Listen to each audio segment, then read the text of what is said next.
we need to understand that emphasis is in no way indicative of a kind of limitation on Thucydides because of his historical circumstances. In other words, it's not the case that Thucydides emphasizes a navy merely because naval innovation was the height of innovation in Thucydides' time. It's certainly true that naval innovation was the height of technological innovation in Thucydides' time. However, the significance of that for Thucydides is that what the navy represents is the culmination of mind to master the ceaseless motions that fundamentally characterize all human and non-human things. And so a powerful navy is representative of mind's mastery over the ceaseless flux of all human and non-human phenomena, which is to say, it is man's approximation to that which is otherwise reserved only and solely for the divine. But that's just the theoretical aspect of the significance of emphasizing the navy for Thucydides. It also has a practical aspect, and that's precisely its role in overcoming all of the fundamental obstacles imposed upon man by the ceaseless flux of all the human and non-human motions found in the earliest times and characteristic of the barbarians, and that kept man from greatness. And it's precisely that element of greatness made possible by a navy, which is to say the power of mind showing itself through techne and capable of mastering the flux that Thucydides is about to turn to next. And so in this regard, it's very difficult, if not flatly impossible, to separate the theoretical from the practical in Thucydides. Now, much later, we're going to see that Nietzsche is going to very explicitly claim the impossibility of such a separation between theory and practice. And for different reasons, Heidegger is also going to emphasize this impossibility. But notice how Thucydides ends that paragraph. He says, and it is on this expedition, in other words, the Trojan War, that we must base our assumptions about what earlier ones were like. So what Thucydides is telling us is that the Trojan War, the Trojan expedition, is the boundary for Thucydides' inquiry of any earlier kinds of greatness from the earlier Greeks. And this is to say that Homer is the boundary of any inquiry into earlier greatness from the Greeks.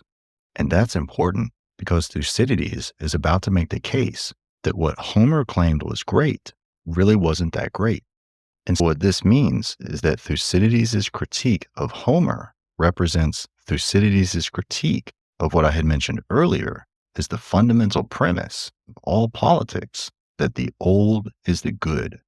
And a more provocative way to state that is that the traditional claim that the old is the good is rooted in the fact that the oldest of all the old are the gods. But Thucydides' emphasis on mind showing itself through techne and mastering the ceaseless flux of the human and non-human motions approximates the gods. And the better the approximation is, the less one needs to even recognize the gods. And so what we're witnessing here with the beginning of Thucydides' most sustained critique of Homer is the turning away from the gods and turning towards mind, which is to say techne or technology.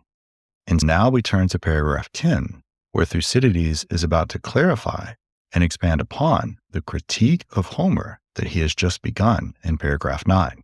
In beginning paragraph 10, this is what Thucydides says.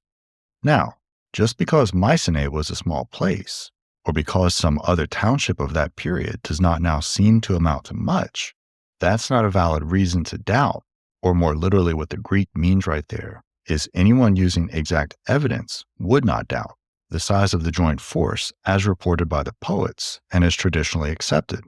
For just suppose the city of Sparta were wiped out and all that was left were its shrines and the foundations of its buildings. I think that years later, future generations would find it hard to believe that its power matched up to its reputation. Yet, in fact, the Spartans occupy 2/5 of the Peloponnese, and they're the leaders of the whole of it, as well as being leaders of many allies beyond it.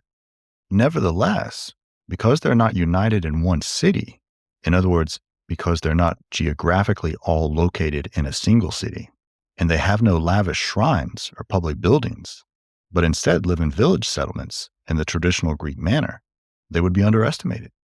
On the other hand, if the Athenians were to suffer the same fate, they would be thought twice as powerful as they actually are just on the evidence of what one can see. Okay, now there are a few things to point out here. The first and most obvious is that Thucydides is seeming to make a concession to the poets, and in particular Homer. He's saying there's no reason to doubt the size of the navy simply because Mycenae, which is to say where Agamemnon was king, has such small ruins today. And then he engages in a kind of thought experiment. Thucydides sees himself projected far into the future and looking back at the ruins of Sparta and Athens. And the significance of that relates back to the previous paragraph concerning the perishability of all things. So again, we're seeing the unstated premise of the entire archaeology show itself in the inquiry. All things perish into oblivion, including Sparta and including Athens. And keep in mind, the point that he's making is that the perishability of all things can very easily lead to a fundamental misunderstanding of those things prior to their perishing.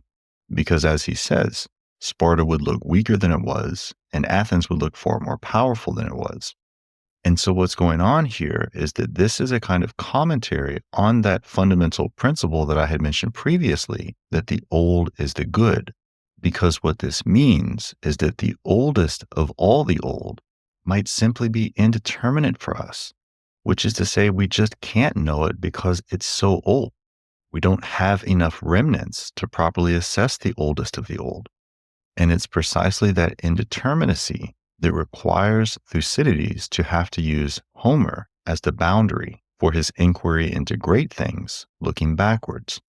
It's also going to be extremely thematic in both Plato and Aristotle. And in Plato, it's especially important because it's explicitly going to be linked with knowledge of what I had said previously is always the oldest of the old, which is to say the gods. And this is what I'll go into great detail about in my series on Plato's laws, because that question of what man is to do, lacking sufficient knowledge of the oldest of the old, as a question, is at the very heart of the teachings on politics that we find in Plato, and in particular, his three dialogues, the Republic, the Statesman, and the Laws. And what's especially interesting about the Laws is that it's going to be encompassing of the teachings in both the Republic and the Statesman. But that's for my series on Plato's Laws. But in our case here, after having seemingly made that concession to the poets, and Homer in particular, now what Thucydides is going to do is make the case that the greatness of Homer's Greeks wasn't that great. And we're going to see that everything hinges upon Thucydides' emphasis of techne, or technology, that was lacking during the Trojan War. He says, one should therefore keep an open mind and not judge cities by their appearances rather than by their actual power. And one should accept that the Trojan expedition was the greatest of any up to that time, but smaller than modern or present ones, assuming again that we can trust Homer's account here too. Again, there you have Thucydides raising the question of the very reliability of Homer to the reader. And then he goes further and says, which as a poet, he may well have exaggerated for effect. And so now he's flatly criticizing all poets as being prone to hyperbole. So let's reread that sentence from the beginning to get the full effect. One should therefore keep an open mind and not judge cities by their appearances rather than by their actual power. And one should accept that the Trojan expedition was the greatest of any up to that time, but smaller than modern or present ones, assuming again that we can trust Homer's account here too, which as a poet he may well have exaggerated for effect, though even on his reckoning, the expedition was comparatively small by our standards. He put the size of the fleet at 1,200 ships and gives the Boeotian contribution as 120 men a ship and that of Philoctetes as 50 a ship, thereby indicating, in my view, the maximum and minimum figures. At any rate, he has not recorded the size of any vessels in his catalog of ships. That the rowers were also all fighting men, he's made clear in the case of Philoctetes' ships, for he describes all the oarsmen as archers. It's unlikely that there were many passengers apart from kings and others of high office, especially since they were to make the sea crossing with military equipment on board, and their boats were not fitted with upper decks, but were built in the old pirate style. If you take a middle point between the largest and the smallest vessels, you can see that not so many men went to Troy, considering that this was a combined expedition from the whole of Greece.